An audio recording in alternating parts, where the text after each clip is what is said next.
मित्रांनो, काल मी खास 172 अंडी जमा केली होती.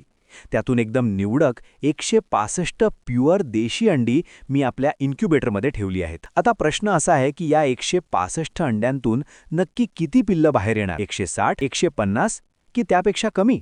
पोल्ट्री व्यवसायात अंडी मशीनमध्ये ठेवणं सोपं आहे, पण तिथून पिल्लू सुखरूप बाहेर काढणं ही एक कला आहे. मी फक्त अंडी ठेवून थांबणार नाहीये.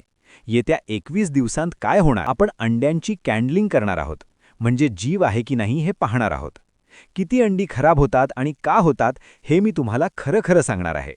आणि सगळ्यात महत्त्वाचं, ज्या दिवशी पिल्लं बाहेर येतील त्या दिवस 1 पासून ते दिवस 30 पर्यंत त्यांचं संपूर्ण संगोपन कसं करायचं याची एक जबरदस्त सिरीज मी सुरू करतोय. पिल्लू अंड्यातून कसं निघतं इथपासून ते महिनाभराचं होईपर्यंतचा डेली प्रवास तुम्हाला याच पेजवर पाहायला मिळणार आहे. आता तुमची पाळी. कॉमेंटमध्ये सांगा की या 165 अंड्यांतून किती पिल्लं सुखरूप बाहेर पडतील.